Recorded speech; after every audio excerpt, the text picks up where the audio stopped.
Hello friends, my name is Ankit Kumar. आज हम in depth में जानेंगे इंडिया के पोस्ट कोविड क्राइसिस के बारे में। जैसा कि आप देख रहे हैं headline, Indians most affected by long term lung disease. Post Covid के बाद क्या हुआ है कि इंडियंस जो है वो सबसे ज़्यादा लंग डिजीज से सफ़र कर रहे हैं।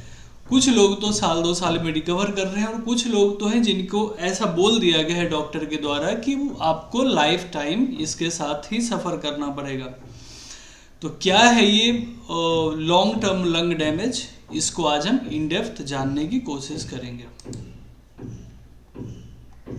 जैसा कि आप न्यूज में देख सकते हैं, the study was done during the first wave of pandemic, जिसमें 207 इंडियंस के ऊपर इन्होंने ये ट्रायल किया था। और ये स्टडी कंडक्ट करने के बाद इन्होंने ये जाना कि आखिर ऐसा हो क्या रहा है कि इंडियंस जो है जो सबसे ज़्यादा ऑल ओवर वर्ल्ड वाइड, अगर आप देखो तो ये जो रेस्पिरेटरी हेल्थ की बात करें ना, अगर कंपेयर टू यूरोप, चाइना, सबसे ज़्यादा जो अफेक्टेड है वो इंडियंस ही है। आखिर वो कौन कौन सी वजह है, क्या इसके इम्पैक्ट है, किसने स्टडी कंडक्ट करवाई है, आज इन सब के बारे में हम इन डिटेल यहाँ पे जानेंगे। तो आप देखते हैं कि क्या हुआ है इसके अंदर। A significant portion of Indians who recovered from COVID has lung function impairment and इनके अंदर जो देखो ये सिम्टम्स जो है ना, विद इन अ मंथ, जब उनकी पोस्ट कोविड जो रिकवरी हुई है, विद इन ए मंथ उनके अंदर ये इन्फेक्शंस, ये सिम्टम्स शो होने लगे। अ study published by Christian medical college Vellore has revealed, ये जो क्रिश्चियन मेडिकल कॉलेज है वेल्लोर का, इन्होंने स्टडी किया और ये फर्स्ट टाइम इंडिया में कंडक्ट हुई है इस तरह की study. It found India has more lung function damage when compare to Europeans and China. जैसा कि मैंने आपको भी बताया था कि इंडिया में सबसे ज़्यादा देखा गया है लंग डैमेज जो हो रहा है ना। तो आखिर क्या है और क्या क्या आगे हुई, आगे हम देखते हैं। ये बोल रहे हैं कि while gradual return to normalcy may occur over up to 1 year in some cases and other, ये देखो लाइफ टाइम लंग डैमेज यहाँ पे शो कर रही है। यही बात मैंने आपको स्टार्टिंग में समझाई थी कि कुछ लोगों को तो 1 साल से 2 साल के अंदर वो रिकवर कर ले रहे हैं, लेकिन बहुत सारे ऐसे लोग हैं जिनका ये लाइफ टाइम रिकवर नहीं हो पाएगा ये lung damage. The study touted as country's largest to investigate SARS-CoV-2 impact on lung function examine 207 207 individuals को 2021 में जो फर्स्ट वेव आया था, इसके बाद इन्होंने 207 इंडिविजुअल्स को उसमें से सर्च किया और उनके ऊपर इन्होंने पूरी स्टडी की थी। और ये स्टडी जो है अभी रिसेंटली पब्लिश हुई है PLOS global public health journal जो होता है, इसके अंदर ये अभी रिसेंटली पब्लिश हुई थी 19 तारीख को, इसीलिए ये बहुत ज़्यादा इम्पोर्टेंट हो जाता है। अब स्टडी क्या कहता है, when the study was conducted, कब स्टडी कंडक्ट किया गया और स्टडी क्या कहता है ये हम जानेंगे। यह मैंने आपको बताया था कि जनवरी 2014 तक, 11 अगस्त 2020 से लेके जनवरी 2014 तक इन्होंने ये कंडक्ट करा था। इन्होंने ये स्टडी कंडक्ट करा था, किसने करा था? क्रिश्चियन मेडिकल कॉलेज वेल्लोर ने। और इन्होंने ये पाया after over 2 month recovery, complete lung functions test, 6 minute walk test, blood test and quality of life assessment were carried out for these patient who suffered mild, moderate and severe cold। अब देखो क्या हुआ ना कि ये 4 month 5 month में जो इन्होंने जो डाटा एनालाइज किया है वो इन सब फैक्टर्स के ऊपर किया है। उन्होंने 6 मिनट तक वॉक करने बोला, उनका ब्लड टेस्ट लिया गया और ये पाया गया है कि जितने भी रिकवर हुए थे उनमें दोबारा से सिम्टम्स देखने को मिले। अब डाल्को टेस्ट के बारे में जानते हैं। DLCO जो है ये stand for diffusing capacity for carbon monoxide. अब यहाँ पे क्या हुआ ना कि जब ये स्टडी कर रहे थे डाल्को स्टडी, तो इसमें इन्होंने ये देखा अब पहले हम ये देखते हैं कि इंसान के लंग का मेन काम क्या होता है। अगर हम लंग की बात करें तो लंग का बेसिकली काम क्या होता है, रेस्पिरेशन सिस्टम में ये हेल्प करता है। अब रेस्पिरेशन सिस्टम में होता क्या है कि हम ऑक्सीजन को इनहेल करते हैं और ये ऑक्सीजन जो है ये खून में मिल जाता है। अब यहाँ पे हमें एक चीज़ तो पता है कि जो कार्बन मोनोऑक्साइड होती है उसका करीब करीब 200 टाइम्स ज़्यादा होता है मिक्सिंग कैपेसिटी किससे, ऑक्सीजन से। तो यहाँ पे ये भी पाया गया है कि हमारे फेफड़े के अंदर जो है देखने को मिला है ये चीज।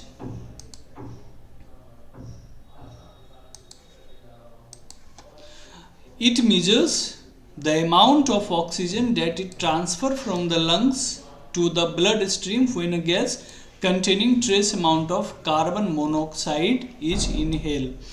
अब हम लार्ज सिटीज, मेट्रो सिटीज की बात करें तो वहाँ पे ये बहुत ही कॉमन हो गया है कि हम कार्बन मोनोऑक्साइड को बहुत ही ज़्यादा मात्रा में इनहेल करते हैं। ट्रैफिक इतना ज़्यादा हो रहा है, आप देख रहे हो। इस रिपोर्ट के अंदर और क्या क्या चीज़ें हाईलाइट की गई है, अब इसको जानते हैं। As per the test, DLCO was affected in 44% with CMC doctors called very worrying.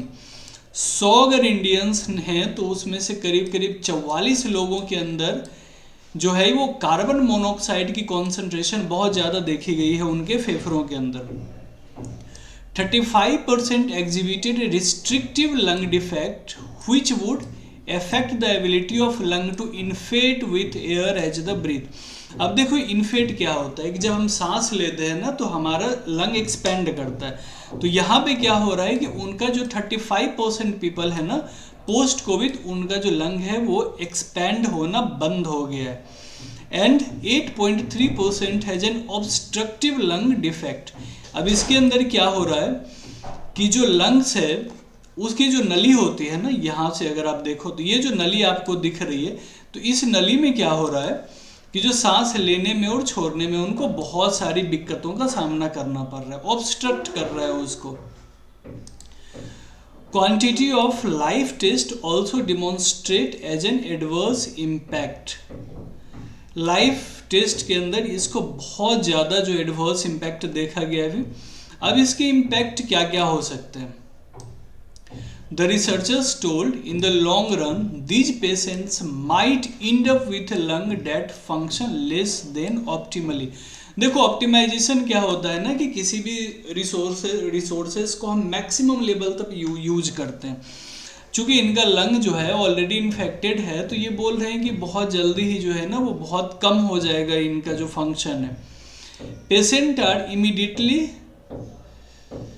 जो इमीडिएट सिम्टम्स हैं, अगर आपको सीवियर कोल्ड है तब तो इमीडिएट सिम्टम्स दिख जाते हैं तो इसका इलाज चलो डॉक्टर शुरू कर देते हैं। कुछ केसेस में क्या होता है कि जहाँ पे माइल्ड सिम्टम्स दिखते हैं तो वहाँ पे इसको पता लगाना भी मुश्किल हो जाता है और ये कॉज डेथ का कारण बन जाता है।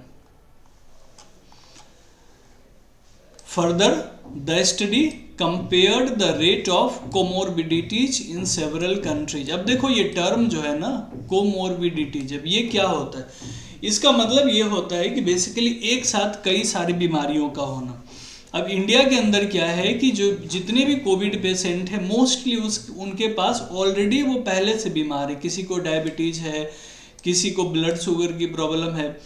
तो इस वजह से जो इंडिया में है बहुत ही एक कंसर्न का सब्जेक्ट बन गया। क्या कहता है देखिए, over 72.5% of subject has underline comorbidities. करीब करीब 100 में से 72 लोग ऐसे हैं जिनको एक से ज़्यादा रोग पहले से ही है। अब इन सब चीज़ों की वजह से जो है ना ये डिजीज जो है ये इंडिया में बहुत ज़्यादा फैल रहा है, बहुत ज़्यादा पोस्ट कोविड डेथ हमें देखने को मिले हैं।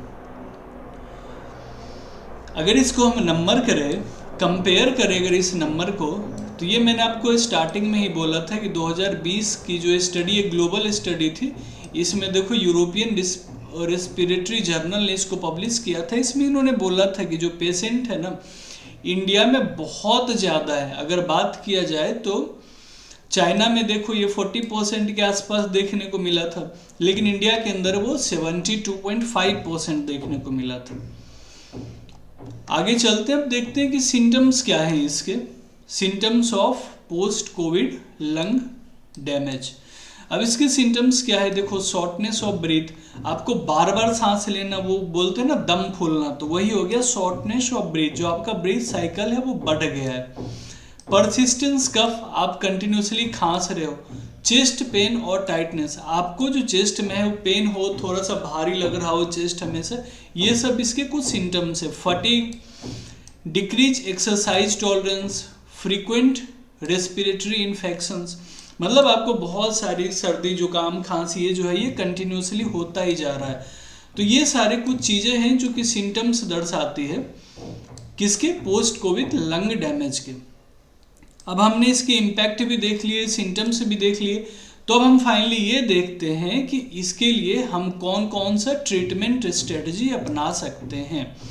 तो ट्रीटमेंट स्ट्रेटजी में क्या क्या है, पल्मोनरी रिहैबिलिटेशन, इसके अंदर क्या है कि स्ट्रक्चर्ड एक्सरसाइज प्रोग्राम कंडक्ट करवाया जाए जिससे ओवरऑल फिजिकल हेल्थ को इम्प्रूव किया जा सके। सेकेंड क्या है, मेडिटेशन, योगा से आप खुद को इम्प्रूवमेंट इसमें आप ला सकते हो। Third one is oxygen therapy in case severe lung damage, supplementary oxygen therapy में be necessary to ensure adequate oxygen level in the blood stream. Obviously देखो, अगर ब्लड में एनर्जी का सर्कुलेशन चाहिए तो हमें उसमें ऑक्सीजन को सर्कुलेट करना पड़ेगा। अगर लंग जो है नहीं कर पा रहा है, ब्रीथ प्रॉपर नहीं कर पा रहे हैं, तो उसको सप्लीमेंट्री जो है वो ऑक्सीजन देके उससे किया जा सकता है। नेक्स्ट वन, न्यूट्रिशनल सपोर्ट, अगर बैलेंस डाइट हो ना, देखो अगर डाइट आपकी अच्छी हो ना तो आप मोस्ट ऑफ जितने भी आप मोस्टली टाइम हेल्दी फील करेंगे। तो यही है कि ओवरऑल हेल्थ जो है ना वो आपकी डाइट पे ही डिपेंड करती है। तो आपको एक बैलेंस डाइट का ख्याल रखना पड़ेगा जो कि न्यूट्रिशन से भरपूर हो। साइकोलॉजिकल सपोर्ट, ऑब्वियसली देखो मेंटल हेल्थ जो है ना, काउंसलिंग की जरूरत पड़ने लगी है। आफ्टर पोस्ट कोविड जो है बहुत सारे लोगों को ये मेंटल हेल्थ का इशू हो गया। देख रहे हो, काउंसलिंग और सपोर्ट ग्रुप्स में भी beneficial in cupping the emotional impact of post Covid lung damage. और क्या कर सकते हैं, रेगुलरली उनको मॉनिटर कर सकते हैं। मॉनिटर में हम क्या कर सकते हैं कि उनका हेल्थ चेकअप कर सकते हैं, उनका जो ब्लड सर्कुलेशन है, उनके बॉडी का जो प्रेशर है, इन सब को हम रेगुलरली देख सकते हैं। अब हर दिन की तरह मैं आपके लिए आज भी एक MCQ प्रैक्टिस सेशन लेके आया हूं। आज का आपका सवाल है, which of the following vitamins are fat soluble vitamins. आपके ऑप्शन है A, D, E और ऑल ऑफ द अबव। देखो इसका राइट आंसर जो होगा वो होगा ऑल ऑफ द अबव, क्योंकि A, D, E और K 4 विटामिन जो होते हैं वो फैट सॉल्युबल होते हैं। आपको कमेंट में ये बताना है कि वाटर सॉल्युबल विटामिन्स कौन कौन से हैं। तो ये था आज आपका सेशन, आई होप आपको अच्छा लगा होगा। अब अगले क्लास में मैं फिर आपके साथ मिलता हूँ एक नए हॉट टॉपिक के साथ। तब तक के लिए थैंक यू।